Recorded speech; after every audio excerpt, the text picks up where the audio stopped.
recording.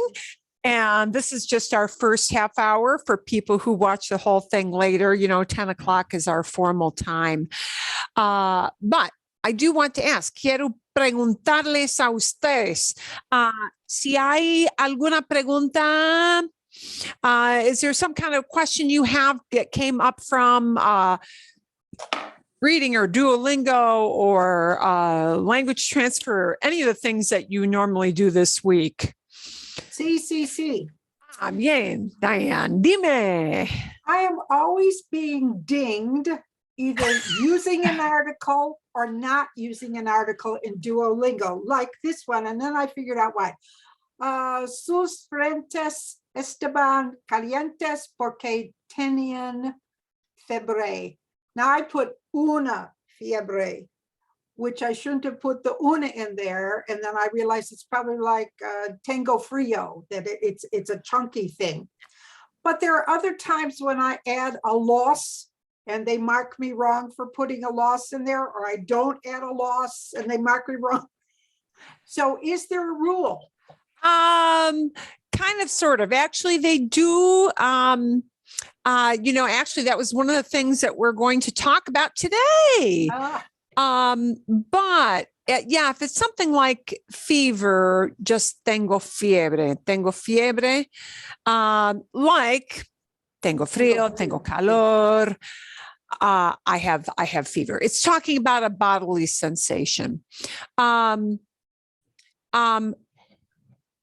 You are going to use el, la, los, las, the word more, almost always when it is the subject of the sentence. Okay. When it is the subject the sentence is talking about. That is a good rule of thumb to go by. But now the odd thing is that means anytime you use a noun with gustar, that noun, that thing that you like, is a subject. We say I like, I like, well, anything. I like books, right? But really you're saying books are pleasing to me. So I would say the overall rule is that if you're talking about a thing in its generic sense, that's the technical way they think about it.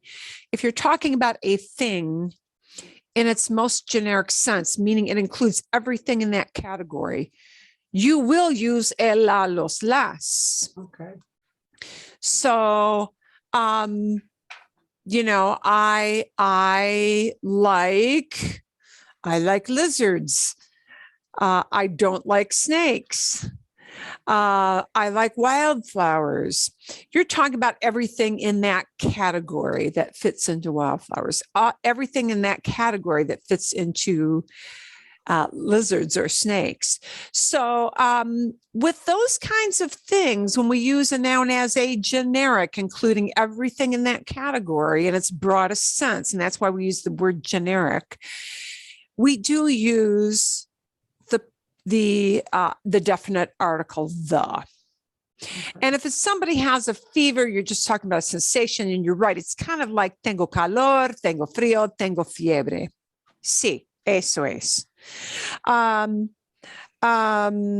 Sometimes if we use nouns in an uncountable way and not a generic way, and by uncountable, I mean something that, well, it's uncountable. Like, I have rice on the shelf.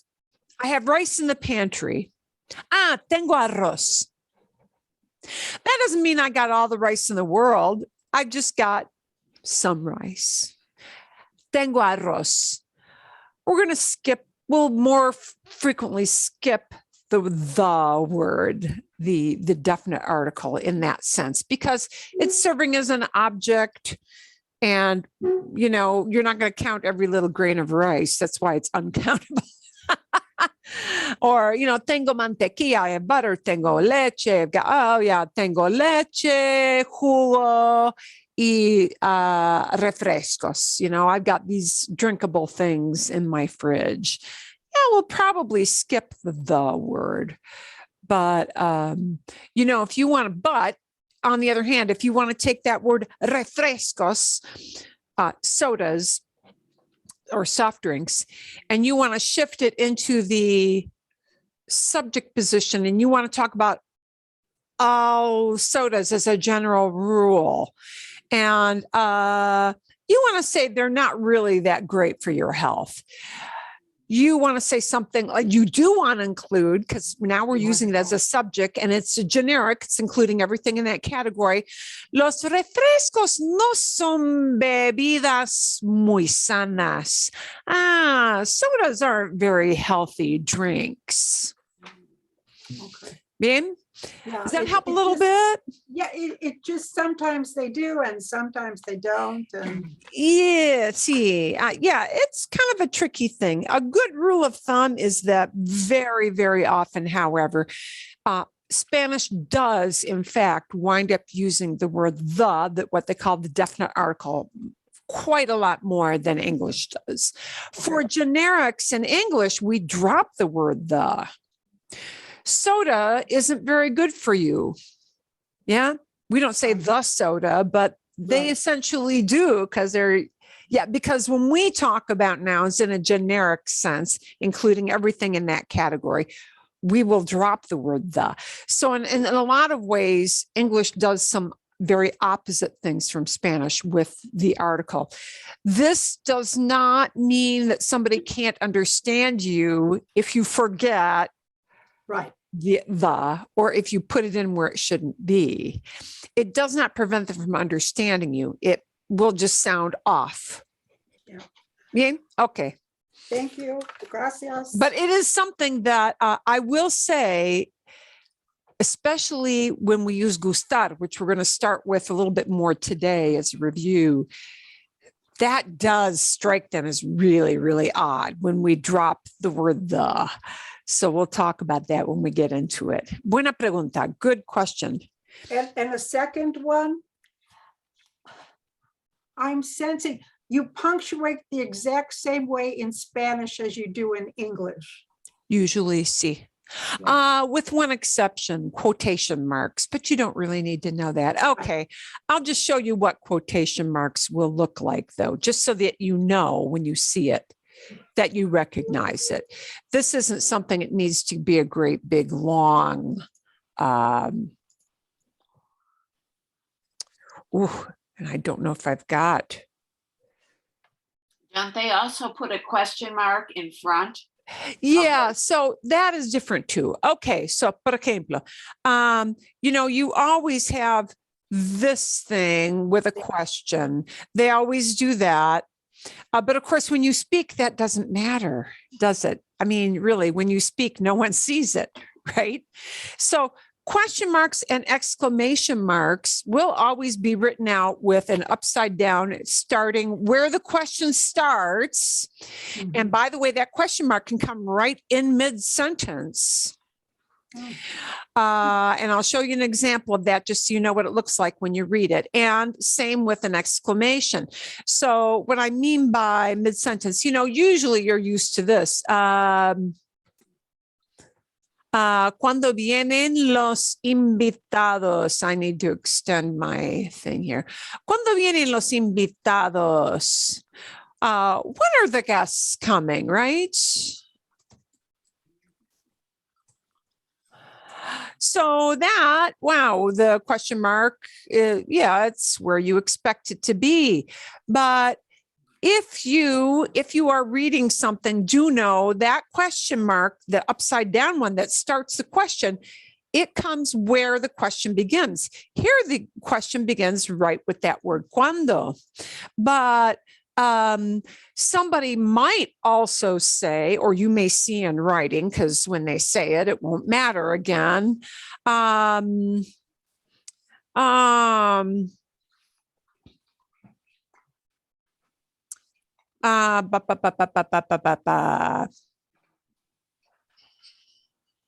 ¿De veras? Really?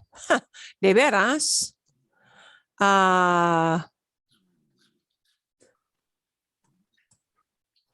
Uy, sí, como no sé, uy, a ver, como no sé qué hora es, wow, really? Because I don't know what time it is. ¿Cuándo vienen los invitados? Or probably more common. Mira, Juan. Because that's not a sentence yet. Hey, look, Juan. ¿Cuándo vienen? Oh, and it won't be capitalized there, perdón. ¿Cuándo vienen los invitados? So one thing when you're reading that may throw you a bit off is especially something like this. Yeah, mira, Juan. Oye, Juan. Hey, Juan. When are the guests coming? That question mark will actually, when it's written down, it will come wherever the question actually begins. And the mira Juan part is not part of the question. It's just kind of an interjection. Okay. So that is punctuation, but there's one other little punctuation about quotation marks. So in other words, that the things that tell us in a story when there is a direct quote, somebody speaking directly. Okay. What happens when I might need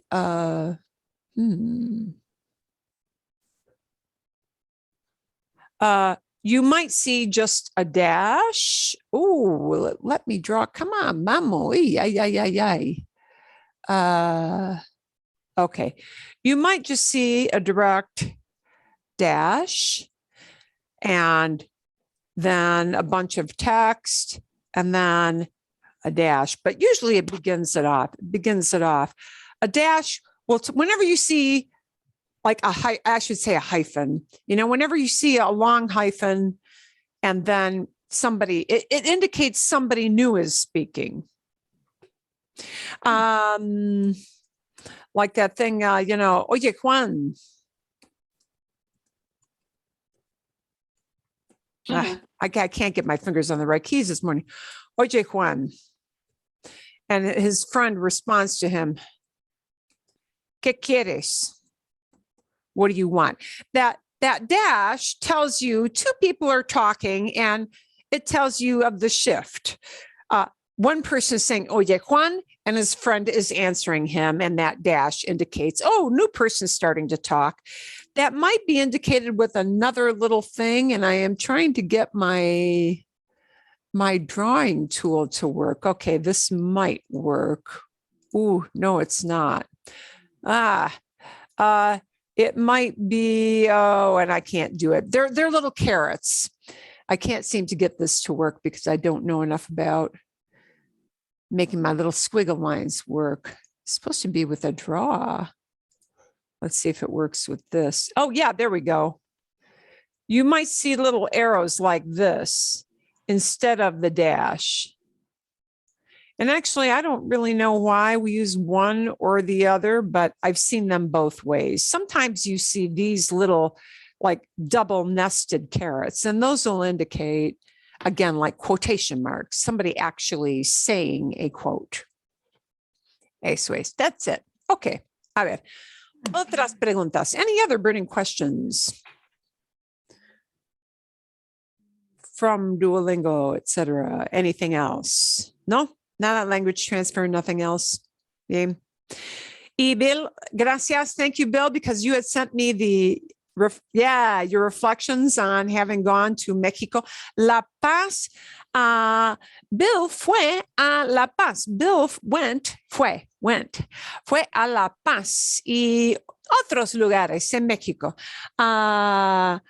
Bill fue de vacaciones. Bill went on vacation, and he had kindly sent me some of his reflections. Yeah, Currency rate exchange is currently around 20 pesos to $1. La Paz, by the way, the fact that you liked La Paz better, I think you mentioned you liked La Paz better. La Paz is a very, really popular place. Es un lugar muy popular in Baja California. La Paz is a super, super popular place. It's got a very nice touristy, but not, I think not kitschy touristy, but a very good tourist setup in the town. Great beaches, all of that. Tipping was interesting that you brought up tipping, Bill, because la propina, the tip.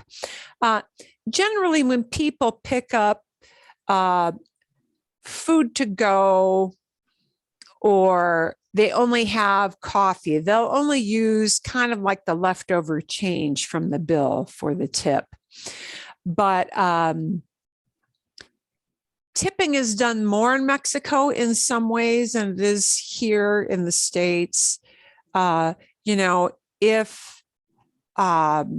If you do anything where there's valet parking, you should really tip. Actually, one of the things that people aren't used to here in the States, people who bag your groceries absolutely expect to be tipped and should be tipped. But it kind of depends on how many bags you've got, I noticed that in one supermercado, they had like an itinerant employee, like a walk-in doing the bagging and the boxing. It wasn't, he was just there. I wouldn't say he was a hobo, but he certainly was down on his luck. But we tipped them too. Yeah, a lot of people who do the bagging at the grocery stores are retired folks who are just trying to get some extra income, and it's kind of expected that you really should tip it. And the more, so 5 pesos, 5 pesos, if you just have a couple of bags. If you've got 10 bags because you're, loading out at an Airbnb and you're doing all your own cooking, then, maybe 10 or 15 pesos, depending on it. It kind of depends on how many bags the person is loading up for you. So, yeah, that was interesting. I had shown recently, a couple of weeks ago, I had assigned as homework a video on La Paz, but it's a very advanced video. They talk pretty fast, kind of tour of La Paz. And it's a great looking town. So, okay. Muy bien. Otras preguntas. Oh, no. Tengo un video. I've got a video to begin.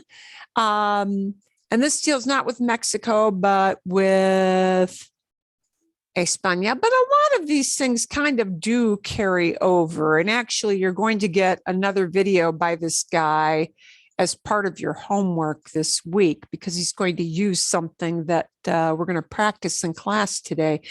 But I do want to show you parts of this video, maybe not the whole thing. Quizás, pues sí, maybe 11, 11, sí. Vale. Bien.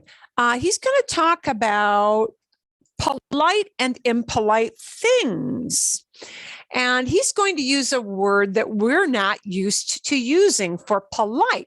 You can, se puede expresar la idea de polite en español con la palabra cortés. Cortés means polite. It sounds like courtesy, cortés, and it is sort of like that, courteous.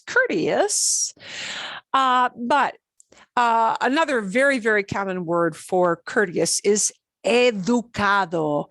Educado quiere decir literalmente educated. And of course, if you're bien educado, well educated, that means you are well-mannered.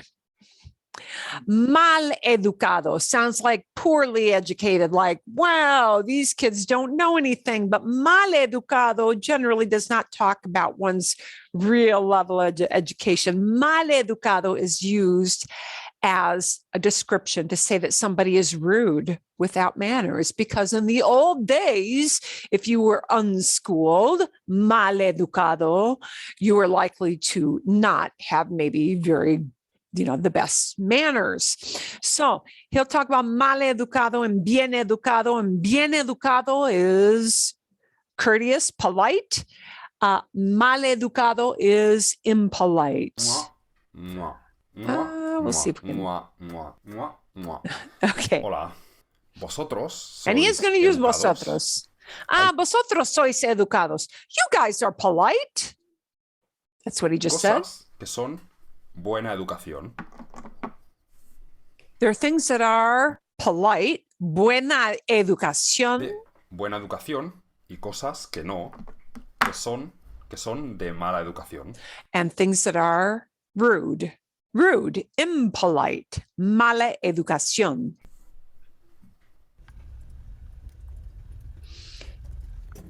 X, mala educación, No. un cheque, buena ejemplo, educación. Meterse el dedo en la nariz es de mala Me- educación. Sí, sí. Sí, meterse is to put inside, put something, meterse el dedo en la nariz, sticking your finger up your nose, es mala educación. Toser sin taparse es de mala educación. Sí, sí. Comer con la boca abierta Eating with your mouth open, es de mala educación. Sí, sí, sí. rude. Pues hoy yo voy a hablar de cosas de buena educación y de mala educación en España. Now, this may surprise you because some of these things are going to be like, yeah, I get that. But some things they do consider kind of rude that may not be considered as big a deal here. Lo primero es algo de mala educación. Sí, sí. Mala Esto educación, no lo rude. hagáis. Don't do this, he said. No lo Cuando hagáis, vais no a do it. comer, ¿no? Coméis. Cuando vais a comer, When you're going to vosotros, eat con más gente, with more más people, gente. when you're going to eat with more people, si vais a un restaurante, por If- ejemplo, if you go to a restaurant, for tenéis example, que esperar a que todo el mundo, ¿no? En la mesa, si hay una mesa, todo el mundo tiene que tener comida. Comida, ¿no? Si aquí hay una persona, que no tiene comida, todavía no ha venido la comida, los demás no podéis comer, tenéis que esperar a comer. Sí, sí. okay, what do you think he talked about there, guys? Somebody tell me. When you only have three, you should invite someone to fill the empty seat. Yeah, you wait to eat until everybody has their food. That's kind of a big deal with them. And he's gonna give a caveat. Sometimes people who don't have their food will say, no, you go ahead. And then it's okay. But otherwise, unless you're given permission by those who have not yet been served, it's considered rude to do that. Y esto siempre, ¿eh? Aunque sean tus amigos, gente Even though del they're your trabajo, friends, gente de la oficina, even o though de you're with la people from escuela, work or people at también school, tenéis que esperar. you need Si to hay wait. alguien dice, come, no esperes, entonces vale. Okay, so he said, if someone, si alguien dice, come, if somebody says, oh, eat, no esperes, don't wait, then it's okay. Entonces vale, then it's okay. Pero si los demás, nadie dice, adelante, come, entonces no podéis comer. La segunda también es de cuando coméis. Al comer en la mesa, ¿no? Tenéis la mesa. Cuando comáis, los codos no se pueden poner encima de la mesa. No. La mesa tenéis que poner... ¿Qué dijo? What did he say there? Don't put your Don't elbows put your on the elbows table. on the elbows on the table. table. This is something I am sometimes guilty of doing, and I am very Yeah. careful when I travel not to do that because, sí, los codos en la mesa, sticking your Yeah. elbows on the table. The Spaniards really don't like that at all. That's considered very gauche and rude. apoyar Interesting. aquí.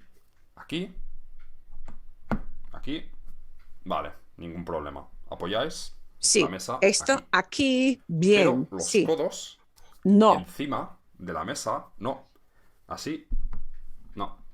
Tenéis que apoyar así. Uy. Así, sí. La tercera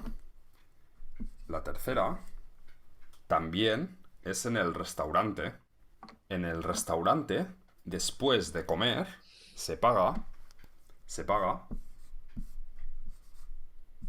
¿no? Se paga. Toma, el dinero. Y después de pagar, hay gente, ¿no? Hay gente After paying, there are que deja un poco de dinero de más. Más dinero. Se llama la propina. la propina. He's talking about a Dejan tip. en un platito, hay un plato, y dejan unos euros, ¿no? 1 o 2 euros, euro. Un poco de dinero. Esto es la propina. Hay países como Estados Unidos donde la propina siempre tienes que dejar propina, ¿no? Más o menos un 15%. Sí. Pero en España no. En España, Okay, so this will be a little different. So, Bill, the fact that you were talking about tipping kind of brought this up. This is in Spain, not Mexico. Nice Mexico. Especially if you're only having a small dish of some sort, you generally you can leave whatever is left over. So, you know, if it's an €8 or €9 item that was ordered and you left 10 and you just leave the rest, that would be considered okay, but not like a huge tip. puedes dejar 0 euros y ningún problema, no hay problema. Pero si Especially if you're ordering just like a coffee and a little snack, people don't generally tip. They might leave whatever is left over from the big bill if it's a small amount, but you know, not a huge, like a 15%er strictly like we will do. But he's going to talk about when we do tip. el camarero o la camarera, si lo hace muy bien, entonces puedes dejar más y más propina. So if the waiter was exceptionally great, people will tip. Pero no hace falta. Si dejas 0 But euros, you don't have to. no hay problema.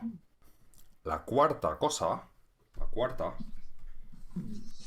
es de buena educación. Buena educación. Good Es cuando manners estás item. en el ascensor. Cuando estás en el ascensor. When you're in the elevator. Ascensor, ¿no?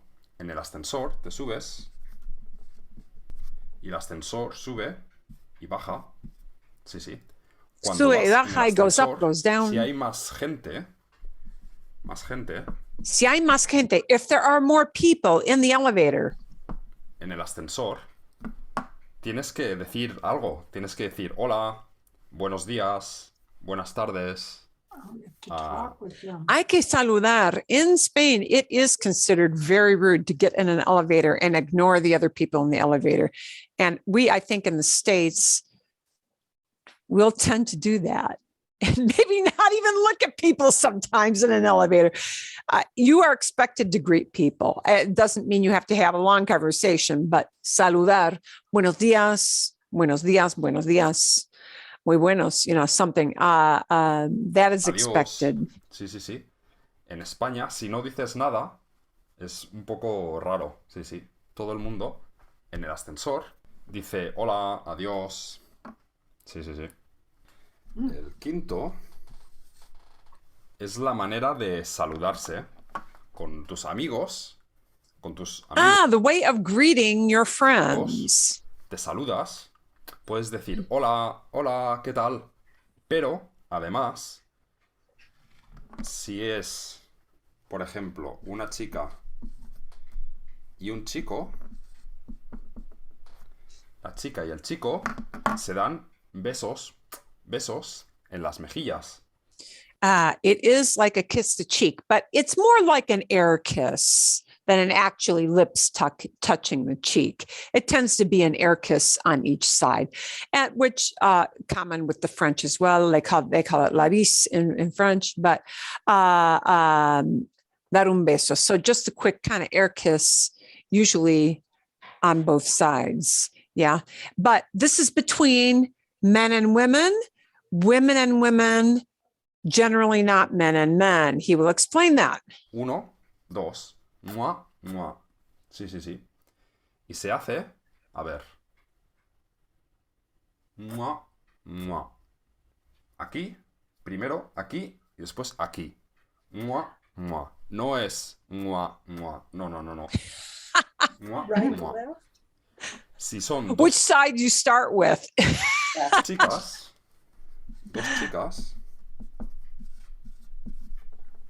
también besos. Mua, mua. Pero si son dos chicos,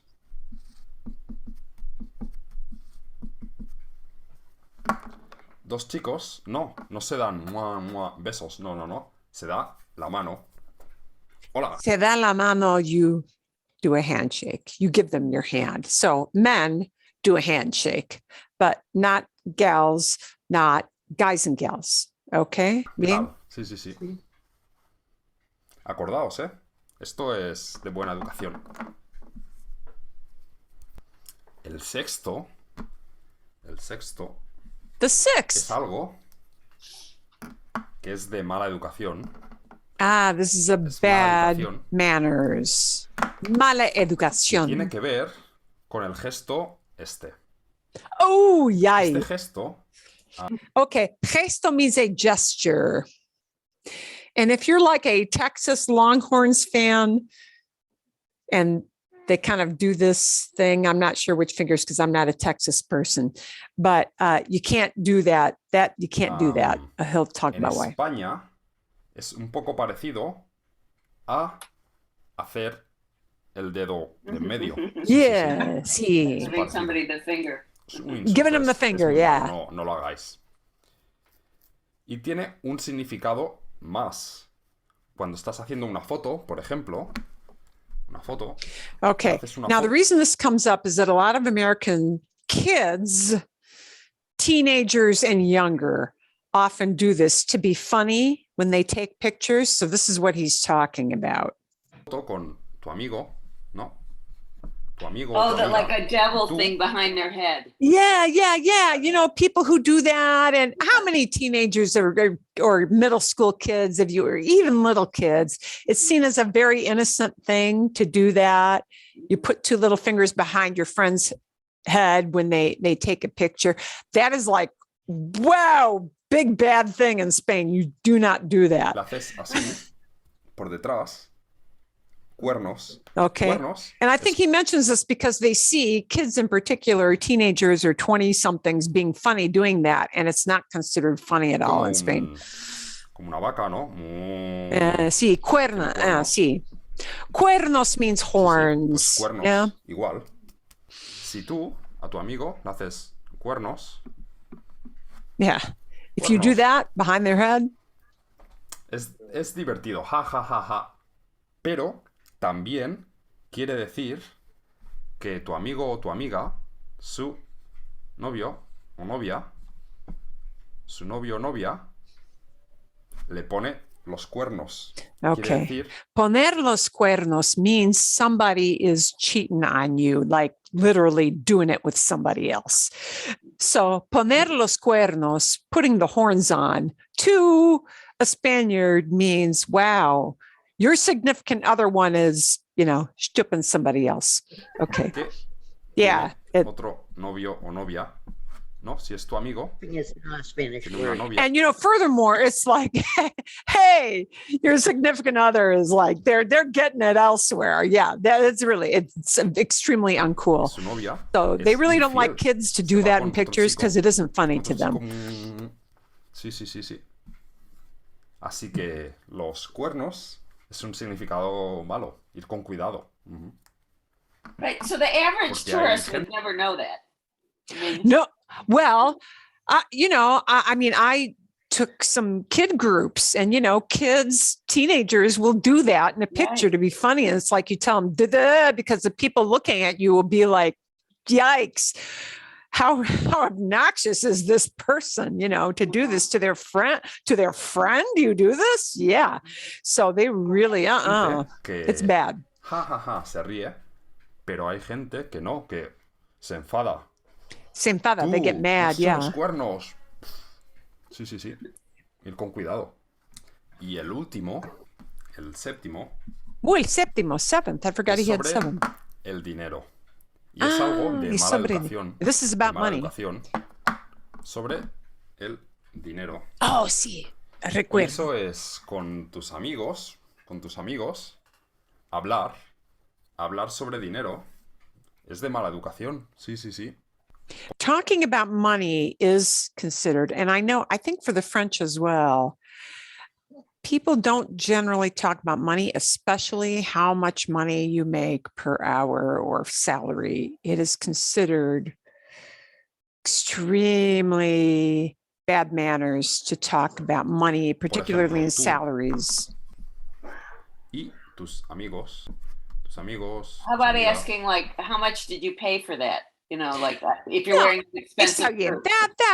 That's better. That's maybe better. Yeah. Sí. hablar de dinero, de tu sueldo, ¿no? En el De trabajo, tu sueldo. Sueldo means your salary.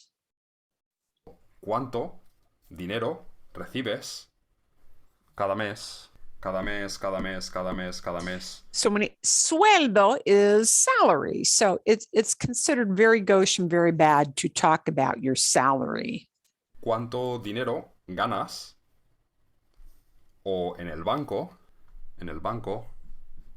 cuánto dinero tienes.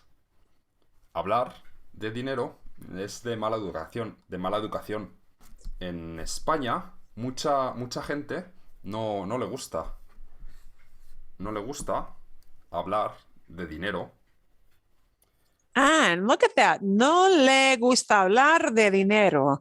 They don't like to talk about money, meaning like how much you're paid or how much you have. Oh, you probably don't want to mention really. Yeah, you know what? They don't. It's kind of not looked upon very nicely. Say, oh yeah, especially for women. Oh, I paid for this. No, it might be okay for you to say, oh, how much does that item cost? Maybe not phrase it as how much did you pay, but how much does that item generally cost? That would be considered okay. But for people to talk about, wow, I got such a great deal. I bought this for only blah, blah, blah, whether it's your car, your handbag, your outfit, not considered very cool to do that. Pero a mí Poor taste. me da igual. Sí, sí, sí. Yo sí que hablo. Okay. He doesn't care. He's telling you. A mí me da igual. It's all the same to me. So he said, other people do care. He particularly doesn't care that much. De dinero, Me da igual. I don't care. It's the same to me. de sueldo. Sí, sí. Yo creo que es más antes gente más mayor. Older que people don't Su like forma de that. pensar es más antigua y no les gusta. So he's saying that this is more common amongst older folks, but younger people don't care as much about this rule. So it may be falling by the side. Pero ahora es más normal, creo. No sé. En vuestro país, ¿qué cosas hay que sean de mala educación? Ah, bien. Yeah. And he asked people to comment what things are rude in your country. Así es. Okay. Vale. Bien. Bien. Para empezar. Okay. Bueno, ¿qué vamos a hacer hoy? I want to do a little practice with maybe eliminating our schwa for starters. Practicing some of these words that I had sent you. Vamos a practicar eliminar la schwa, el sonido, the sound, el sonido de schwa, No, we want to get our a, e, I, o, u nice and round. We'll do just a little bit with that. And we want to go back to this idea of superlatives, but a different way of expressing superlatives, a different way of bumping up the intensity of a description. And then we're going to move from there into a little review of using that verb gustar. Some little tips and practice and things to remember about using gustar. You'll have a couple of videos that will use that verb gustar or things like it. So that will wrap up our day unless we've got other questions. Okay, vale, bien. Vamos a empezar con eliminar schwa. Let's do a little practice. And I want you to listen to your colleagues very carefully as we work these a little bit, but I want you to actually practice these sounds with me. Okay, and we're going to go look from vamos a empezar a la izquierda. We're going to start on the left y pronunciar la palabra a la izquierda y second, la palabra a la derecha, and then the word on the right. ¿Sí? Okay. Entonces, repitan por favor conmigo. Calor. Calor. Calor. Calor. Calor. Heat. Literally, right? Calor. Hace calor. It's hot. Color. Número 2. Color. Color. Color. Color. En inglés, color. Wow, it starts with a schwa. Color. Pero no es color. Color. Color. Color. Esas dos palabras son importantes. These words I specifically gave you because they specifically work that thing of eliminating the schwa. The temptation, and it's a temptation from our English-speaking brains, is to anglicize it, but calor, color. Color. And there are two completely different words. They have different meanings. So if you schwa that one, people won't be sure what you're really saying. Color. Color. Okay. You're still trilling the R's, is that correct? Yeah, it trills the R. Yeah. Calor, color. Sí. But you know what? The odd thing about this one, calor, color, the difficulty people may have listening to you say those two words is not from the trilling of the R. It's from not getting this sound right versus this sound right. Because they will sound pretty much the same if you schwa it. Color. Color. They think, what are you talking about? Color or heat? Yeah, so it can be very, very confusing if you don't do a nice calor, calor versus color, color. Calor. Color. Calor, Color. color. Color. Same thing here. If you can't trill an R worth a diddle squat, doesn't kind of really matter. If you get those vowels wrong, it really matters because then it's confusing. Okay. Aquí tenemos dólar. Dólar. Color. En inglés, dollar. Schwa. Dollar. Dollar. Oh, and woo, and at the end, really schwa. Dollar. Dollar. Dollar. Dollar. Dollar.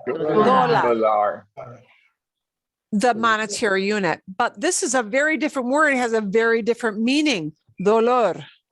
Dolor. Dolor. Two O sounds. Dolor. Dolor.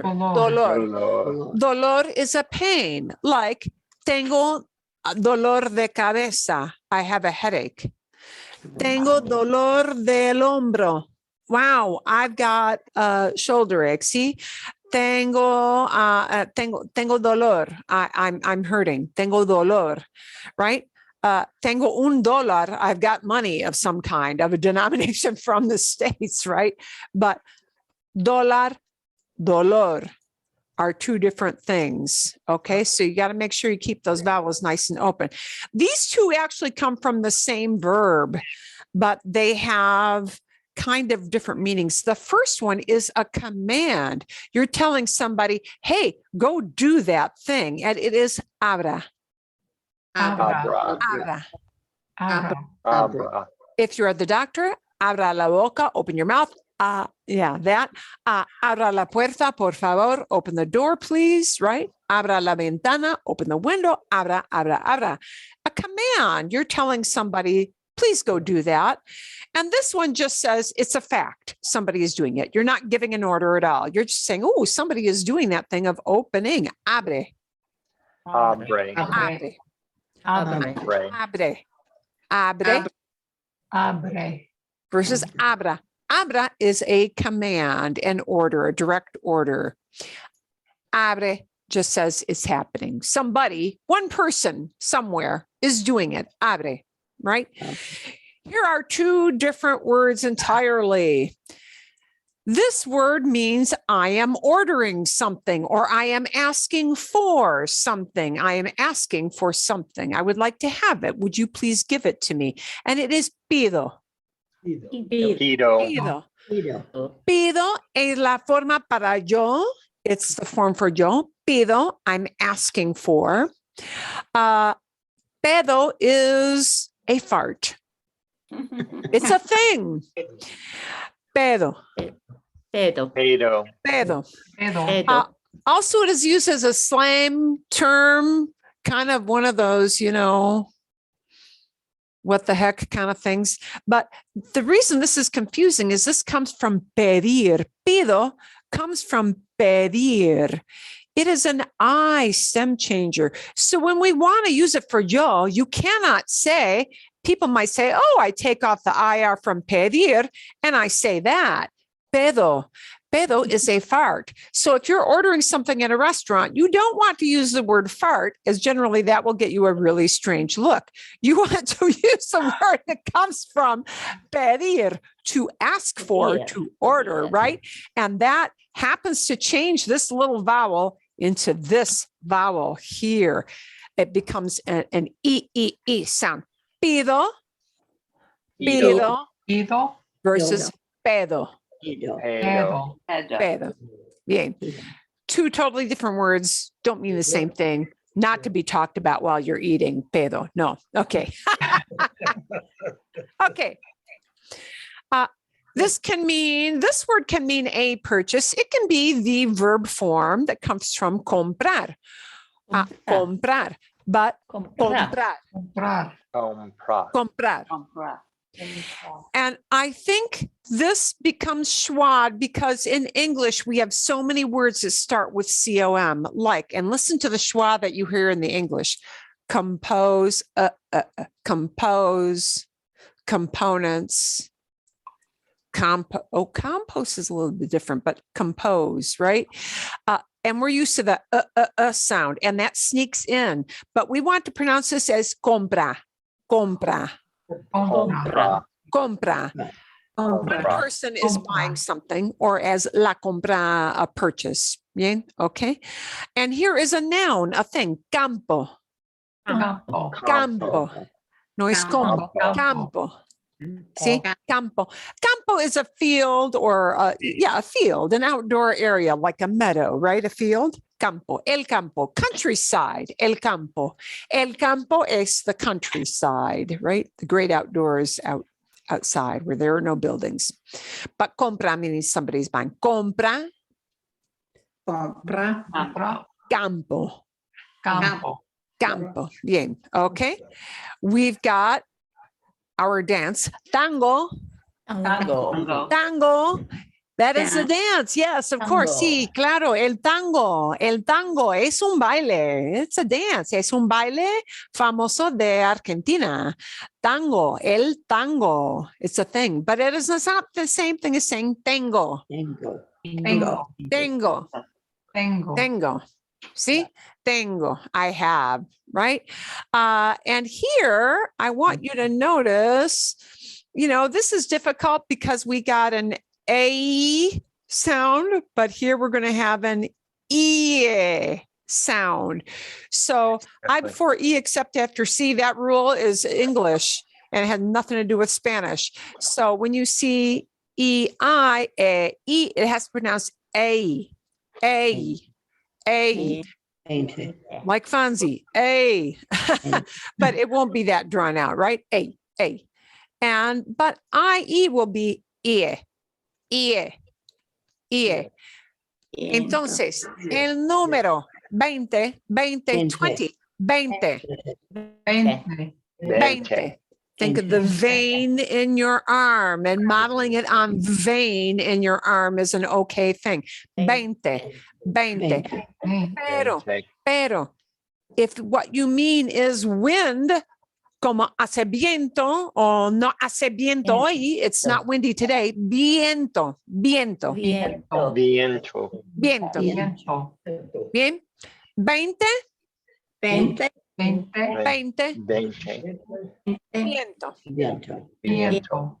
Magnifico. Okay. A couple other things here. And we have the word assist. Assist. But asiste doesn't mean assist. Asiste means attend. Like attend a concert, attend a class, attend a seminar, okay, attend a meeting. And this means one person is doing that attending. Asiste. No es asiste. No, asiste. Asiste. And a word that sounds kind of similar, but doesn't have the same meaning at all. This is not talking about attending. This is a thing. This is what you put en un sartén. Se pone en un sartén para cocinar. You put this in a pan to cook. Aceite. Bien. What does it mean? Aceite is Oil. Oil. Aceite. Right? Aceite. And here these two are notorious. And old Hollywood has made it notorious because it's often mispronounced by gringos who are doing it in the old movies that we grew up watching as little kids. Hambre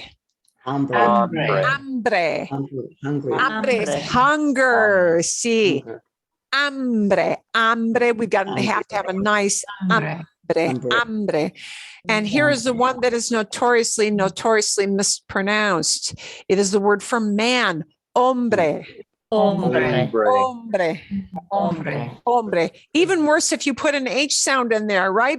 Pero no existe un sonido con H. Yeah, we don't have the H by itself unless it's CH, in which case it gets the ch sound, but an H by itself without that C in front of it will be no sound at all. The one true silent letter all the time, right? Hombre, man. Okay. And tiene, meaning one person has something. Tiene. And the word for store, tienda. Tienda. Muy bien. Okay. So just be conscious of that schwa thing, because it's often an issue. Don't let that schwa creep into what you do. Okay. Bien, vale. Bien. Okay. Superlatives, por ejemplo, por ejemplo,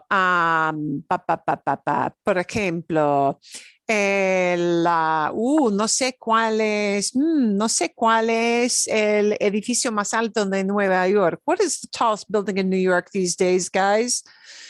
So things were knocked down, pulled down, battered. It used to be World Trade Center, right? World Trade Center es el edificio más alto de Nueva York. El más alto, el más alto, the The highest, tallest. the tallest. Might be the new one. It might might be the be- new World Trade Center. Sí, el nuevo World Trade Center es el edificio más alto. We learned that that is one way to do superlatives, but I do want to leave you with the ísimo stuff and want us to practice that a little bit, because sometimes instead of hearing el edificio más alto, you may hear this suffix used, and a suffix is just a little end set of syllables that's stuck on the end of a word, right? A suffix is a set of letters that's stuck on the end as an ending for a word. And this is something that will have the same idea as a superlative, okay? But without using all those patterns, we just take the suffix ísimo, and we stick it on the end of a description. And it's not exactly the same as a superlative. Well, it's pretty close. What it does is it intensifies the quality, right? Ísimo. Now, the thing you have to watch is that ísimo might have an a at the end. So this suffix ísimo does follow the gender, masculine and feminine, and number, singular or plural, rules that happen for all adjectives like la taza roja, right? La taza roja, it'll follow that same rule. And of course, we can't use red. We don't use red as a superlative very much. Rojísimo. Reddest, no, we don't. But many other adjectives we can use as ísimo. Italian uses a similar thing, but they double the S. We don't double the S in Spanish. Okay. And there are little formulas. So I'll send you the link to this. So don't furiously copy stuff, because you'll see this exact web page as a link in my email later on. And there isn't that much to remember, except that sometimes it gets little spelling changes. And if you are speaking, which you guys are doing, and not writing, then those spelling things are kind of really a non-issue, okay? But we do it so that when you see it, you will know what it means. So ísimo has a few little spelling things. Bien.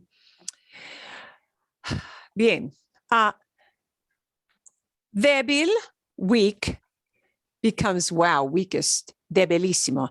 What it means is just super weak. Exceedingly weak. Yeah, the weakest, yeah.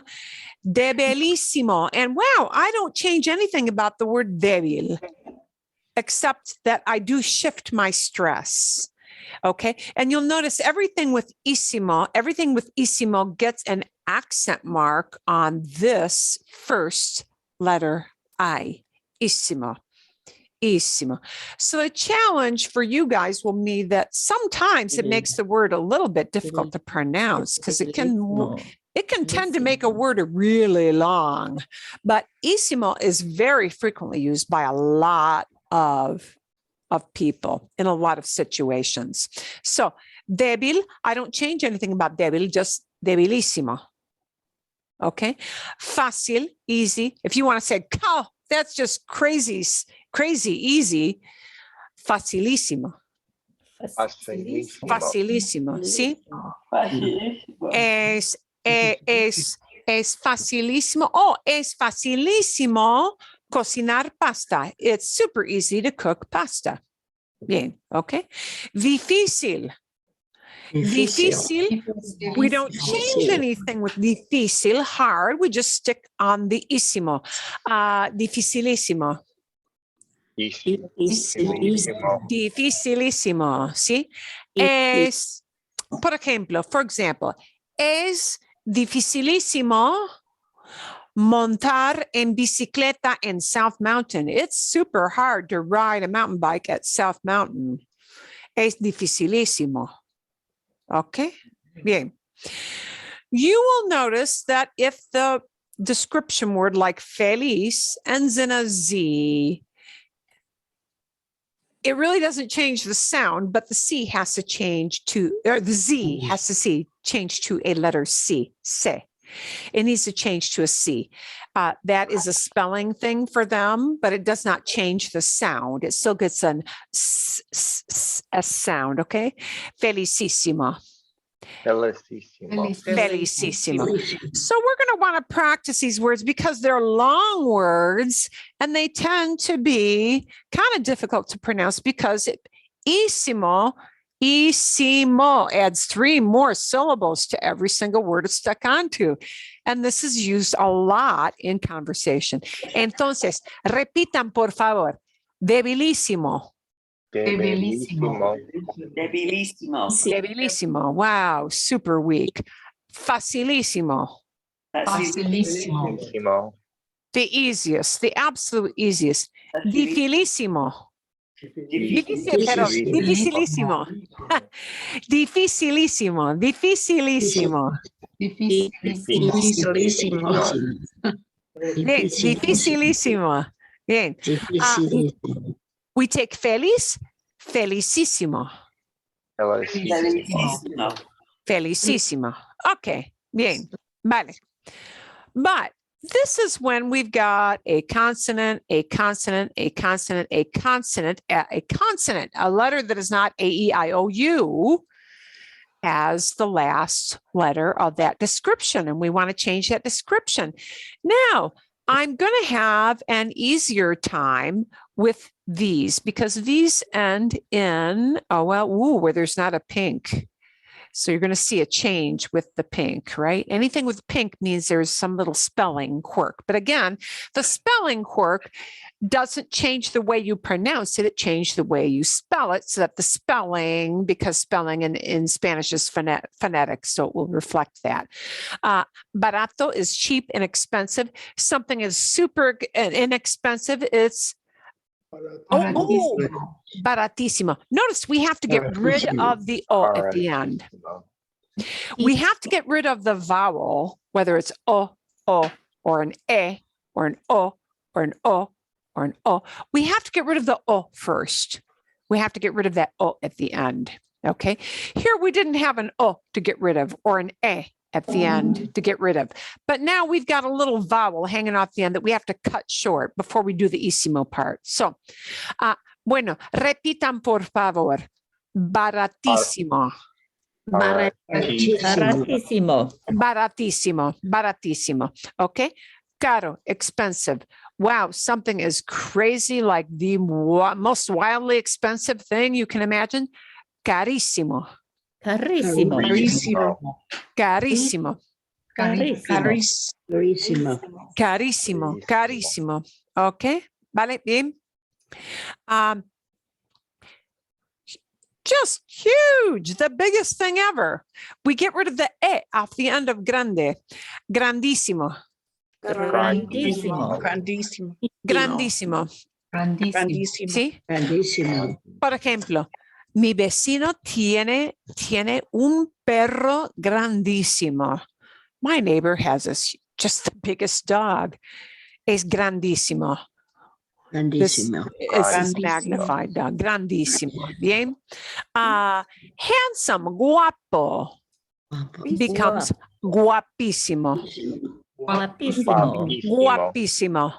Guapísimo. Sí. Guapísimo, guapísimo. Ok, bien.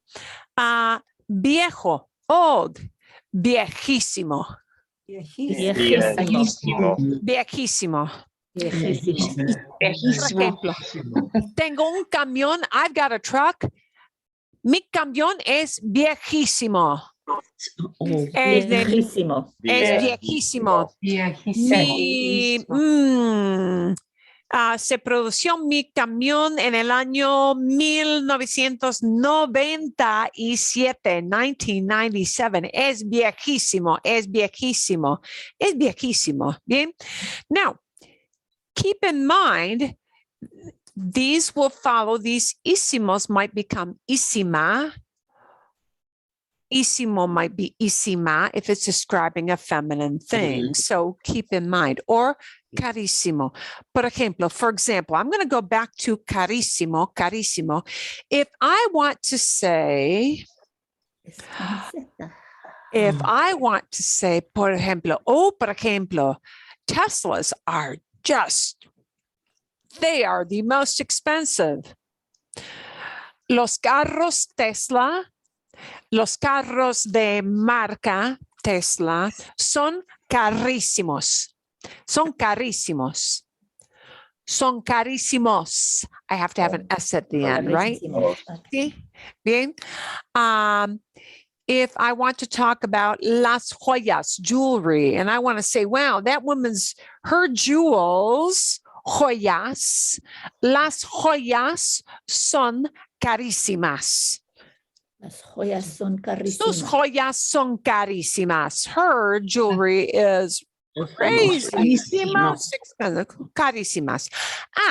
Por ejemplo, las joyas de la reina Isabel de Inglaterra, right?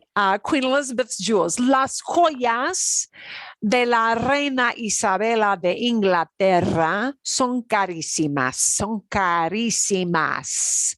They are the most expensive. She has more than one piece of jewelry and they're all the most expensive. Bien, ¿vale? Bueno. Okay, so people use these to exaggerate, to pump it way up, but you're not pumping up a little bit. You're, shooting it straight to the top. Okay. Bien. Let's take a look at a couple of these little spelling changes that will happen. Just like here, you had a Z to C, which again, for pronunciation doesn't make any difference. Here, with these C's or G's, we get a QU or a GU if you spell it. But I want you to notice, if we start off with the idea of blanco, right? CO has to change to a QU because if you spelled it with a C, like in blanco, it would become blancísimo. It would change that C sound to an S sound. So that's why they change the sound. But you can guess as blanco, it just has a K sound. To keep that K sound there, we do this. It's still going to have the K sound, all right? Blanco becomes, wow, just the white, blinding white, blanquísimo, blanquísimo, blanquísimo, so white. Yeah, strike you blind, so white, blanquísimo, blanquísimo. Just the cleanest white you've ever seen, blanquísimo, blanquísimo. Bien. Por ejemplo, las estrellas del cine, movie stars, las estrellas, stars del cine, of the movies. Las estrellas del cine tienen los dientes blanquísimos. Blanquísimos. They've got the whitest teeth. Bien? Vale. Okay. A G, similarly, to not put it into the ch sound of a G, it might change its spelling, but it's still going to have the g sound because of that spelling. Largo. Largo. Largo. Largo. Larguísimo. Larguísimo. Larguísimo. Por ejemplo, The English Patient es una película larguísima. Es una película larguísima. The English Patient is a super long movie. Lord of the Rings es una película larguísima. Bien, larguísima. Because I'm talking about película. Bien? Okay. Oh, you'll hear this word a lot when people are talking at restaurants. En los restaurantes se usa la palabra fresca o fresco, mucho. Fresco, fresh. Fresco can mean cool outdoors, right? Hace fresco. Ooh, it's cool. Ooh, esta mañana hace fresco. This morning, it's really cool, right? But when we use fresco to talk about food, it means fresh, right? So if somebody really wants to tell you you're buying food from their stand, this is just super fresh. I just got it off the cart. Fresquísimo. Fresquísimo. Fresquísimo. ¿Sí? Antonio, por ejemplo, Antonio tiene la fruta fresquísima. The freshest. Yeah, the freshest. He's got the freshest fruit. Tiene la fruta fresquísima. You know, somebody is saying it is like the top of the heap quality, right? And you'll hear people use this word a lot too. Rico can mean rich, as in, I'll show you two ways. Rico can mean rich as in has a lot of money. Una persona que tiene mucho dinero es rico, claro, ¿ok? Pero con la comida, with food, ¿sí? Por ejemplo, el pescado está rico. El pescado está rico. The fish is delicious. It tastes delicious. Está rico.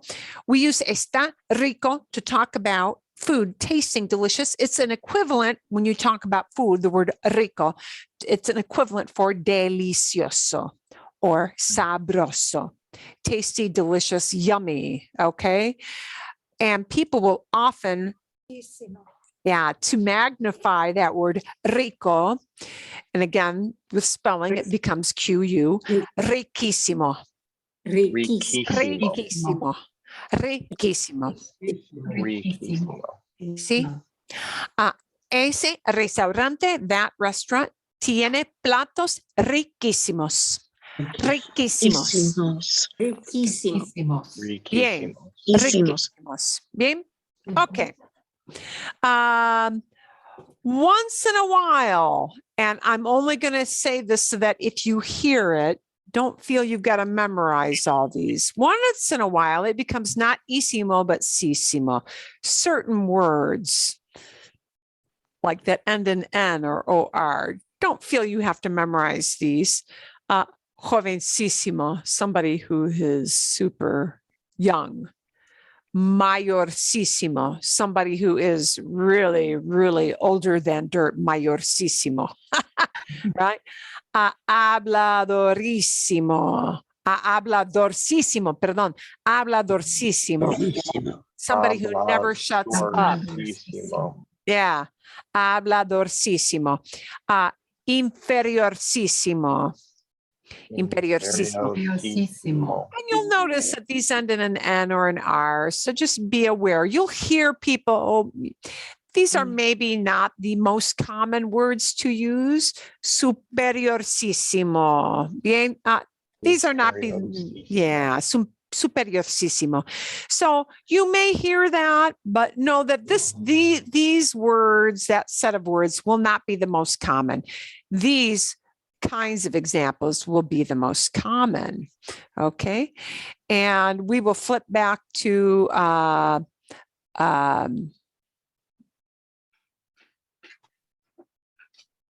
and wow, those you don't need to worry about as much. You see there are some exceptions to the rules. And some of those exceptions to the rule you're not going to need all the time. Okay. Bien. Vamos a practicar. So let's take some of these adjectives and see if we can make these into ísimo. And some of them are very long. So I'm going to highlight the ones we're going to use. I'm going to talk about galletas, cookies. And I'm going to call these are just the cheapest cookies. I cannot believe what they're on sale for. Las galletas son Baratísimo. Baratísimo, but I've got to do something to baratísimo because I'm talking about las galletas. Baratísimas. Baratísimas. Las galletas son Baratísimas. Sí. Okay. I want to talk about el paracaidismo, skydiving. Paracaidismo, skydiving. I want to say el paracaidismo, it is Dangerous. the most dangerous. Es Peligrosísimo. peligroso. We're going to drop the O first. Peligrosísimo. Peligrosísimo. So what I need to get rid of first is that peligrosísimo. Peligrosísimo. Bien. Peligrosísimo. Okay. I want to talk about Breaking Bad. Breaking Bad is really violent. I have to get rid of that first. Es Violentísimo. violentísimo. Violentissimo. Fantástico. Bien. Bueno, I want to talk about this cake. I'm going to use rico. Rico. I'm going to get rid of that. It's going to still keep the k sound, but that C will change to a QU. El pastel es riquísimo. riquísimo. And riquísimo will sound or will look. Porque tengo inglés, perdón. It will have. It will get that spelling change. Riquísimo. Riquísimo. Riquísimo. Riquísimo. Okay. Vale. I'll change it back to rico, which it normally is. Okay. Someone should go on mute. Oh, someone needs to turn off their sound. Yes. 1 hour or 2 hours, I can't remember. Okay. No. Okay. Bien. Yeah, my time. Okay. Okay, so wait a minute. Let's take a look at No. Help me out.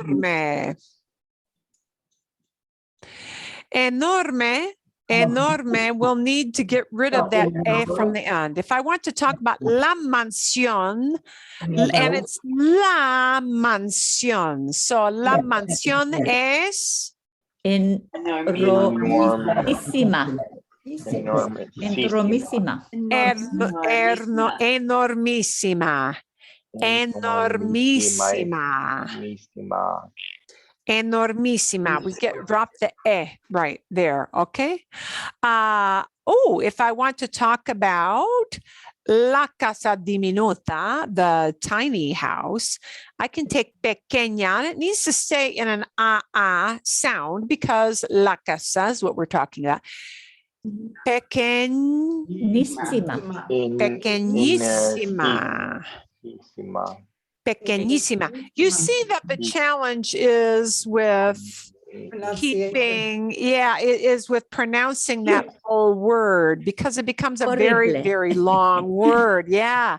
Una palabra larguísima. It's a super long word. Larguísima. Larguísima. Okay. Bien, bien, bien. And let's talk about la guerra. La guerra. And let's get rid of, let's use this. Horrible. Horriblísima. La guerra es horriblísima.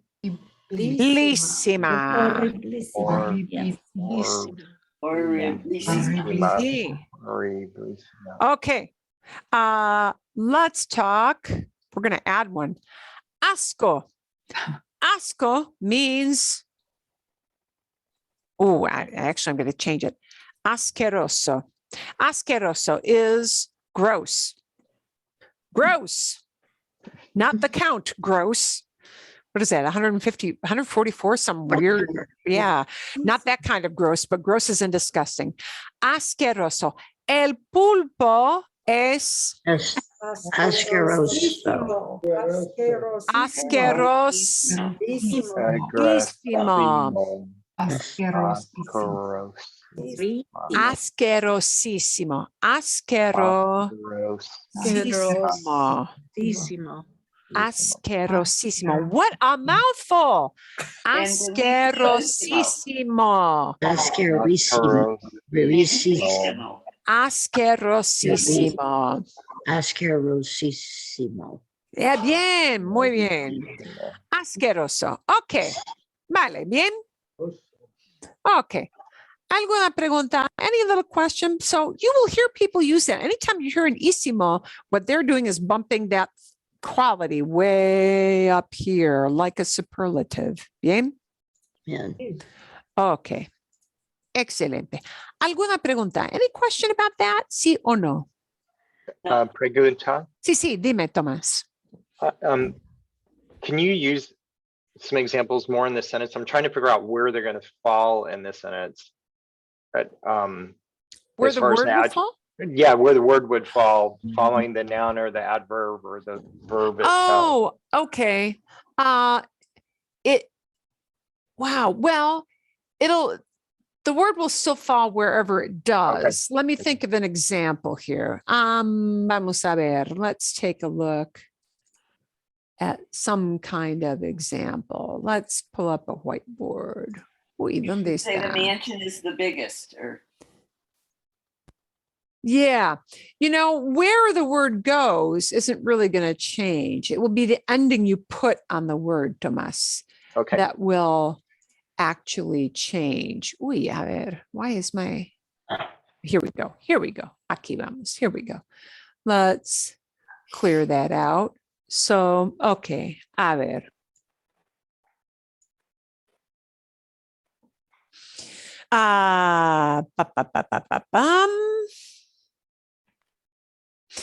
Let's say I want to say, el monumento. El monumento es alto. I want to say it is the tallest thing in the world. How do I change alto? Altísimo. Altísimo. Altísimo. ¿Sí? El monumento es altísimo. So where alto goes doesn't change. What changes is the little suffix I put on the end. Altísimo. I could say, por ejemplo, I might change the position of that word altísimo depending on how I use it. So,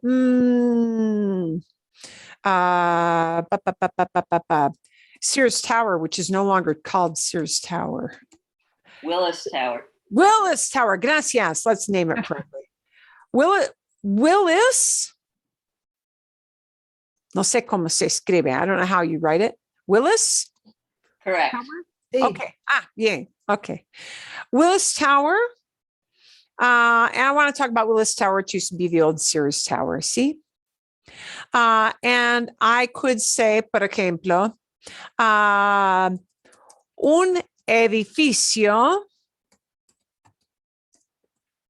altísimo en Estados Unidos es Willis Tower. Un edificio altísimo. Wow. A super tall building.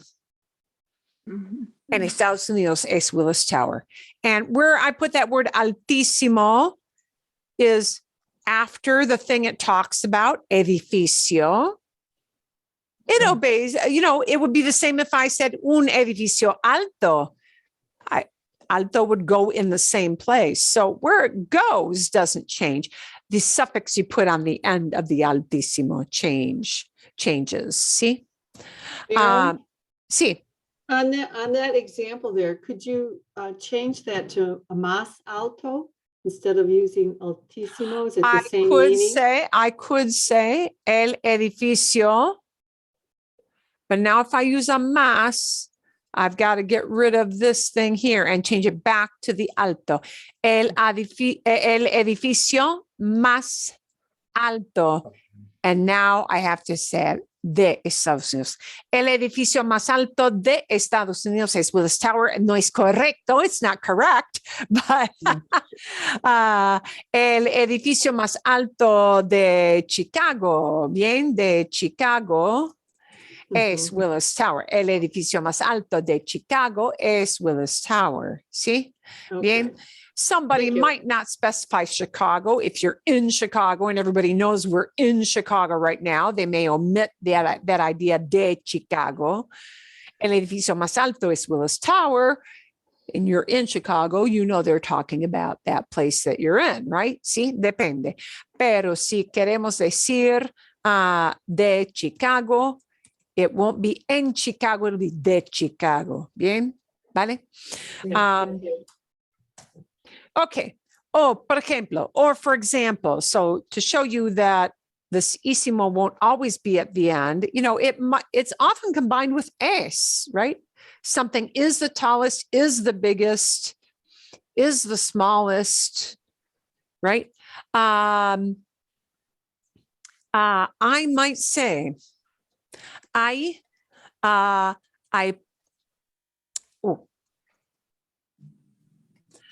los platos riquísimos se venden en ese restaurante. Restaurante. Bien, bien. The most delicious dishes are sold. And this little combination means are sold, are sold. We don't tell who sells them. They are just sold. The most delicious dishes are sold at that restaurant there. Or better yet, instead of se venden, but maybe that'll be expressed as se sirven, are served. Los platos riquísimos se sirven en ese restaurante. So riquísimos will follow the noun it talks about, platos. So where the longer form of rico goes doesn't change. It's going to follow the noun, but it's how I alter that word rico to say riquísimos. Riquísimos. Riquísimos, like the most yummy you can find, because it's a masculine plural word we're talking about. Okay. Somebody asks about the most beautiful, the prettiest woman, the best looking women. Las mujeres guapísimas. But to show you, it's got to go into guapísima.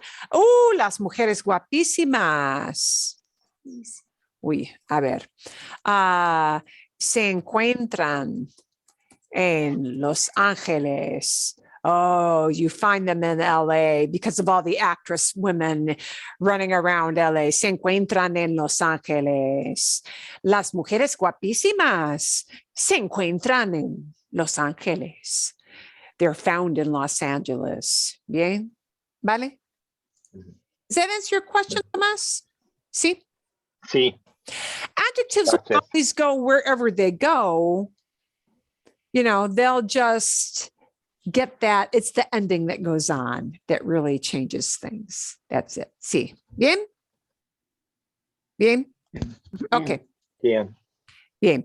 Otra pregunta. Any other question before we move on and change gears a little bit? I want to work a little more with gustar. Gustar, ¿no? Okay, bien. Vale. What I want to talk about is gustar. And gustar is, I'm going to bring up a different screen here. Gustar is different. Diane had a question in that first half hour. See the great big gustar to be on the screen? Give me a shout out if you can. See? Yes. Sí, bien, sí, bien, fantástico. Okay. I will send you this. Some of you already have seen this before, so, but Diane had a good question in the first half hour, and it's like, it gets a little bit confusing when we use the word the. This is one, Spanish uses the word the, meaning el, la, los, las, way more than English. And we're moving on from descriptions to talking about what we like. I hope to get you some practice with like. Just as a run up, a review. With this verb gustar, gustar really means to be pleasing. If you say, strictly speaking, what is the verb in Spanish that means to like? There isn't one. There isn't a verb specifically that means to like, meaning I do that action of liking. Yeah.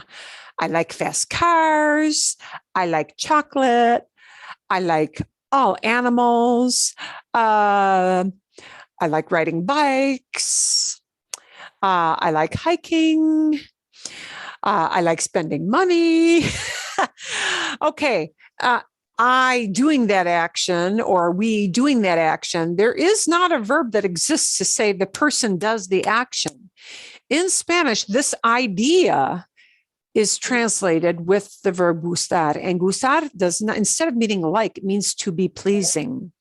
And that means we need to say that we need to use it with a different combination of words, okay?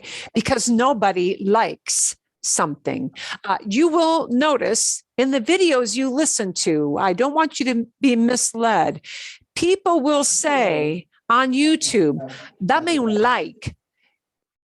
Dame un like, and I pronounce it like. Dame un like, give me a like, because that has bled into Spanish and probably every other language, I'm guessing. Dame un like means give me a like, hit the like button. But that's borrowed from English. Nobody, except from YouTubers saying, dame un like, you will not hear like. All right. These verbs that you're used to using, yo, tú, él, ella, usted, nosotros, vosotros, ellos, ellas, ustedes. Well, okay, you might see them as kind of icing on the cake, except some of them will change, like these two here will change. These are not going to combine. These words here, yo, tú, él, ella, usted, nosotros, ellos, ellas, ustedes, they will not govern the conjugation of this verb. Let's put it that way. This verb gustar does not change its conjugation to a yo form or a tú form or an él. It does not. Okay, so we kind of need to throw the yo, tú, él, ella, usted out the window a little bit with this. And we need to use a different set of pronouns, right? So I like becomes either me gusta for one thing or me gustan for something plural. You like becomes te gusta or te gustan for plural. He or she likes, one person likes, or the formal you, the usted, you, becomes le gusta or le gustan, right? We like becomes nos gusta or nos gustan. You guys like in Spain, and you will hear that a little bit with the videos because the videos in Spain, they use the os a lot. And the os is just a plural of te, right? Os gusta or os gustan. And they like, or you guys, the ustedes word, like, becomes les gusta or les gustan. And notice they like might use a singular verb. The verb is not gusta because they like it. The they part is expressed with the word les. So this verb tells if the thing you like is an activity, an action, meaning a verb that ends in AR or ER or IR. I like to ski. I like to work. I like to hunt. I like to watch movies. I like to do whatever, right? Gusta.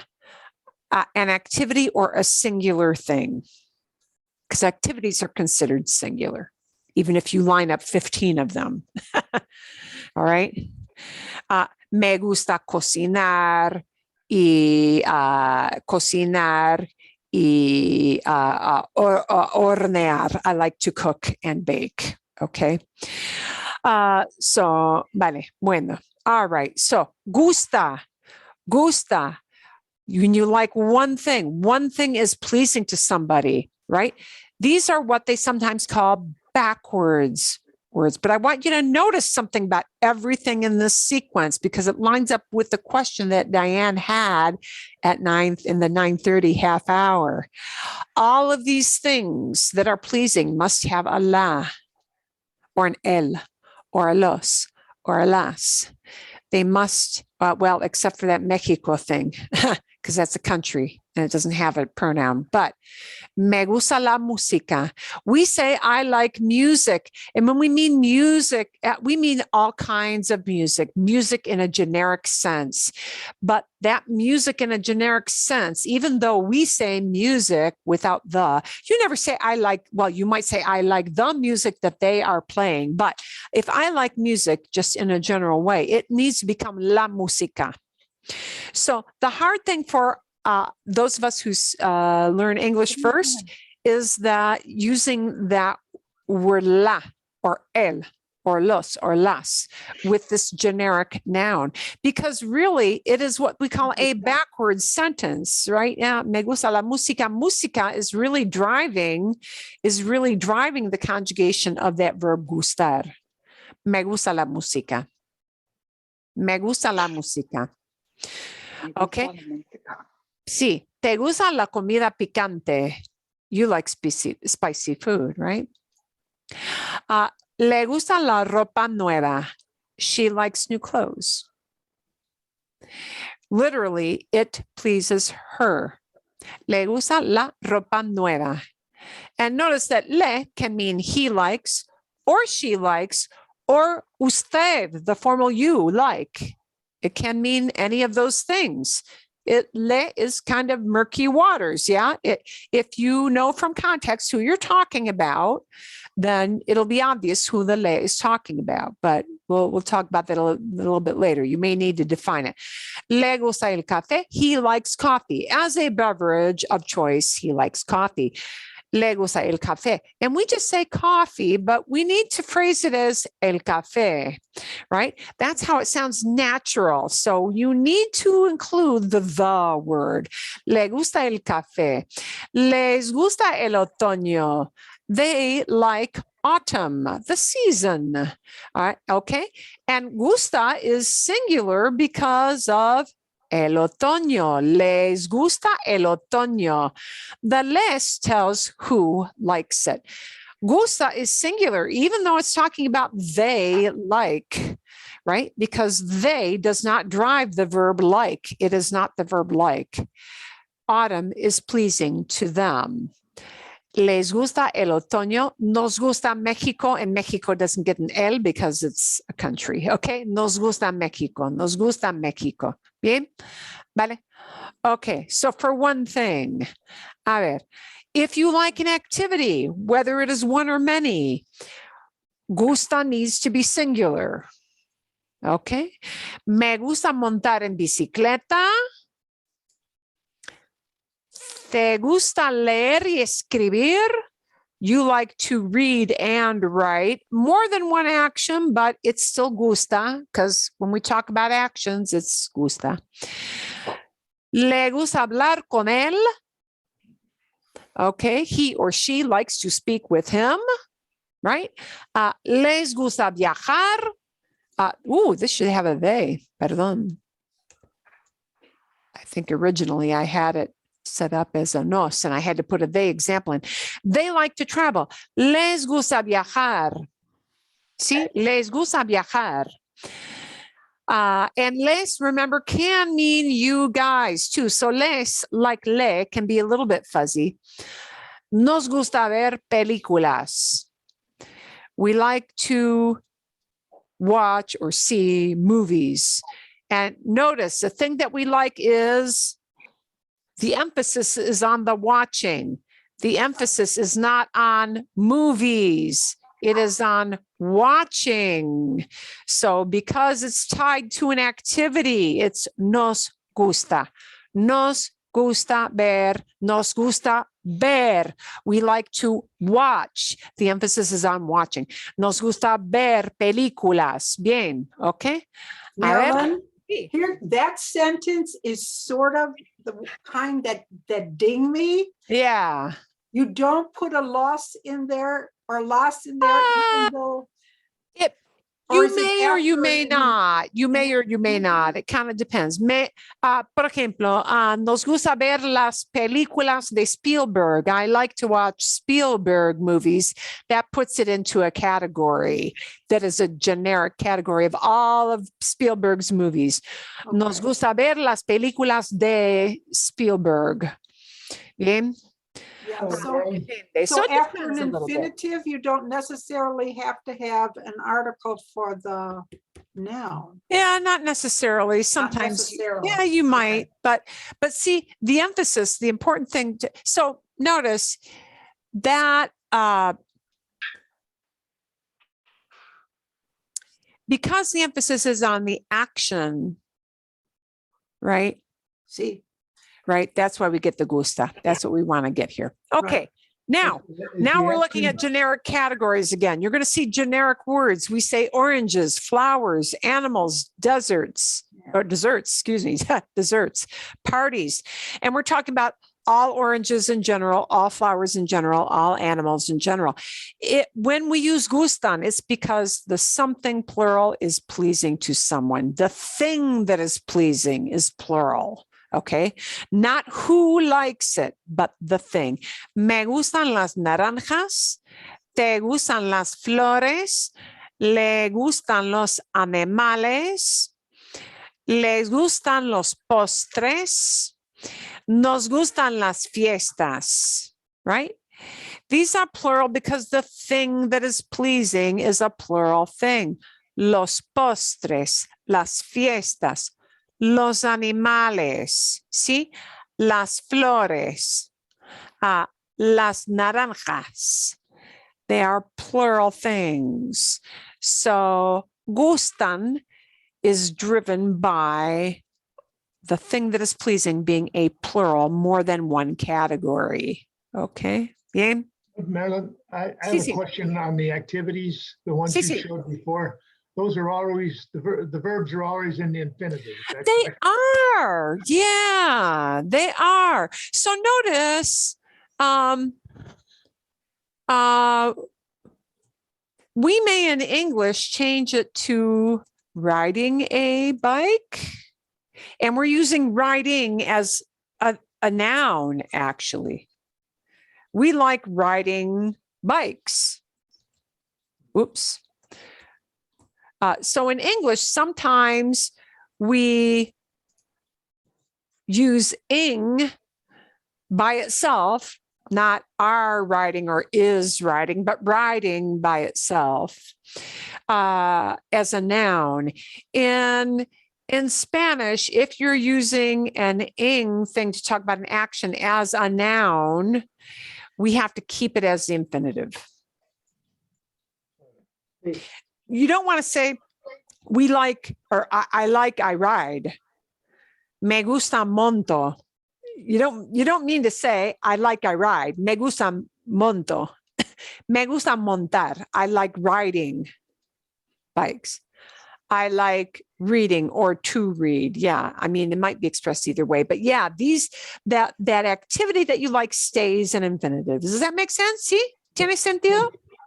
¿Sí? Bien. Okay. So what I want you to notice when we're going to do some practice here very shortly is in English, we don't use the article, the word for the, to say that you like a whole category of things, like we like cheese, or I don't like insects, right? You can say I don't like too by putting a no in front of the me gusta or te gusta, right? In Spanish, you do need that word the, okay? Nos gusta el queso, no me gustan los insectos, te gustan los pasteles, do you like desserts? Okay? You do need the word los. If you skip it, people will know what you mean, but it will sound a little weird to them. So what I want you to try to do next is to go into some smaller groups, and I want you to practice using these properly. You're going to see 5 examples. I'll show you what they will look like. They will go into your share screen momentarily. You're going to see these, and I've got a little it doesn't have a chart, but it is essentially a little chart up on top so that you know which pronouns Me, te, le, nos, os, les you use with either gusta or gustan. And I've got a prompt in parentheses. So the prompt tells who likes something, whether it's you, me, we, mom, the kids. So you're going to tailor the pronoun for the human being or human beings you see in the parentheses. Okay, so a ti means you have to complete that sentence, the ... You've got to complete that sentence to say you like that thing. And número dos, number two, you have to change the sentence around for I like, because a mí is your prompt. Okay, all of those things in parentheses are kind of what we call clarifying or emphatic phrases. People may say a ti, they may skip it entirely. They may say a mí, they may skip it entirely. They may, in number 4 and number 5, include a mamá, because le is it can mean he or she likes. We don't really know. Yeah. So if they want to define who they mean by le, you'll see an a mamá. If they want to define who they mean by les, you may see an a los niños. So I want to see that you can put together the pronoun with the right verb, right? And the thing that is liked is going to drive the verb. Okay? Bien? Vale? Yeah. And I'm just going to put people into general categories for these. I'm going to have you do the first 5, figure them out, come back if you wind up with questions, come back with your questions. I'm only going to give you about 3 minutes to do these, and then we'll come, well, about 5 minutes, 5 minutos. Okay. When you hit the join button, then I'll be able to send this list into your rooms. Not until everybody hits the join button will it let me put the chart in your rooms.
We had a difference of opinion, so we're very curious to see what the right answer is. That's why you come back and then you'll go do some more. And hopefully the second one, you'll have fewer differences of opinion, but we'll see. Vamos a ver. Oh, we have questions. We had a Okay, fight. está bien. That's okay. That's why you come back after round one before you go into round two. And then next week, you've got to make up your own. So, yeah. So we do these first here. Ooh, 15 segundos. We got 15 seconds till it will boot everybody back in. How do you see the screen? I never saw the screen. So We were able to see the screen. You'll correct me when I'm wrong, Marilyn. Absolutamente. You bet I will. But my understanding But kindly. when is you use gusta with an A when you're talking about an activity. Like Sí, I sí. like to do something with a verb. Mm-hmm. And it Sí. didn't matter whether the people were one or more than one.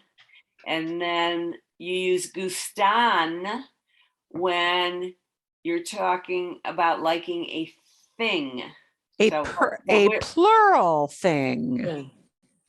A plural thing.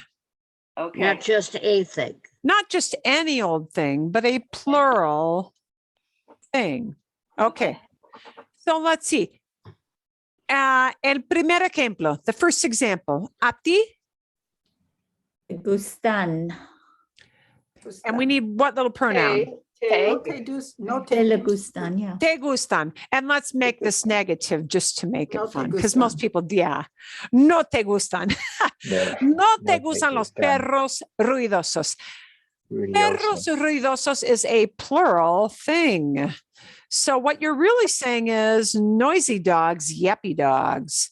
They are not pleasing. They are not pleasing to you. No te gustan los perros ruidosos. Right?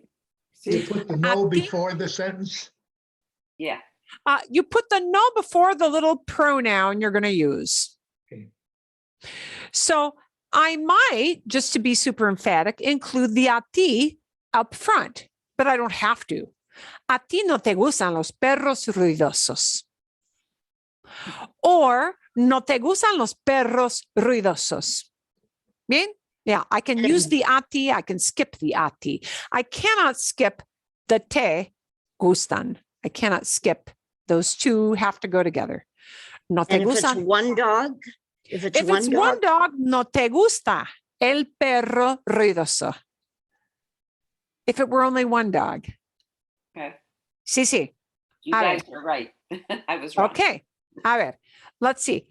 I like spicy food. ¿Cómo se dice? A Me mí me gusta la gusta. comedia Me gusta picante. Me gusta. la comida picante. Picante. Me gusta la comida picante. A mí me gusta la comida picante. The a mí just makes it more emphatic, but you don't have to include the a mí.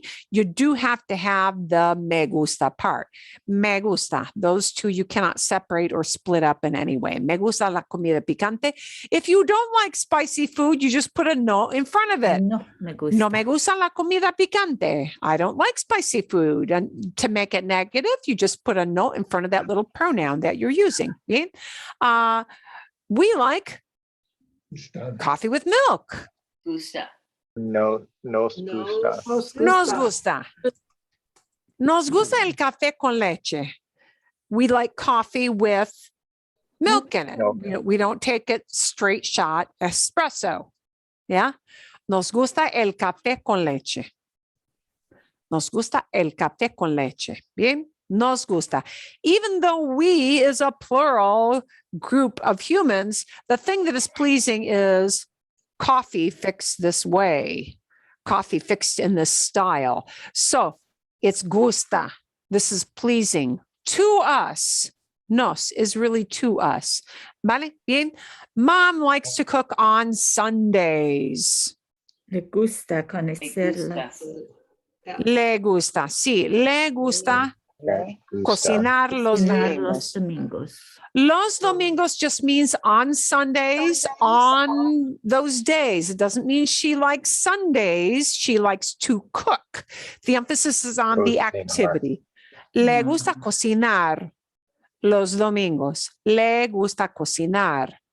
Oh, if it's all a verb, Marilyn, it's a singular. Cocinar is an activity, so it's gusta. Okay, so in all of them, like play baseball or doing something, some verbs. Anytime you're doing something, that is considered this many things. Singular. Okay. Doing something. Sí, eso es. That's right. So in other words, if I have a verb here, it's considered a onesie kind of thing. Now with this one, with we might very well include this phrase, mama, not to be emphatic, but to clarify, because le could mean he likes, so, right?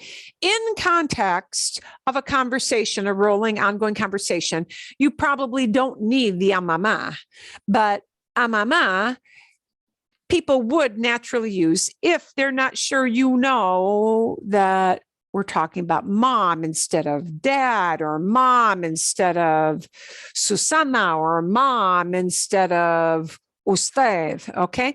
So that mama will be there to clarify if it is unclear from context. And you'd never say mama gusta? No. Oh, no. Uh-huh. Mama gusta, no. Okay. That would sound very broken English. Okay. To speaker Spanish. A mamá le gusta. A mamá, yeah, you can never, okay, so here's what you cannot do. You cannot ever skip this combo of the pronoun me, te, le, nos, or les. You cannot skip the combination of that pronoun with gusta. And what does the A mean before mama? The a Yeah. before mama just means to mom. To mom, it's pleasing to cook on Sundays. Oh, okay. And to mom is just defining, because le could mean he likes, le could mean she likes, le could mean you, usted, like. So just to be very, very clear, if I'm not clear from the conversation, they'll include an ama for mama phrase. And you'll notice it leads off if we do that. Okay. A mamá le gusta, a mamá le gusta. Okay? I can get rid of the a mamá and just say le gusta. So in other words, if I want to say a mamá, I cannot skip that word le. Oh, I've included the word mama. I can skip the word le. No, you cannot skip that word le. You cannot skip the word le. It has to be there, right? Le gusta. This is an integral combination, these two words. A mamá is totally optional, but le gusta is not optional. Okay. You can't skip that phrase. Okay. A los niños. Les gusta. Gustan. Le gusta. Should it be gustan or gustan? Gusta. Gusta. Les, plural, eso es. Exacto, it's singular. Les gusta jugar al béisbol. A los niños could define, if you're not clear about who les is talking about, les gusta jugar al béisbol because it's an activity, jugar. Because it's an activity, jugar, this verb gusta must be a singular verb. Les gusta jugar al béisbol. Bien? Bien? ¿Sí? Sí. Vale? Bueno, okay. I'm gonna have you do the bottom half for homework, tarea. So practice that for tarea. I do want to depart with one last idea, because you're going to have a couple, I think 2 videos. Yeah, a couple of videos. There are many, many, many verbs, sadly. Many verbs that behave like this little animal that we call gustar. And we might use it in present tense right now, or we might use it in past tense. And you're going to hear a couple past tenses.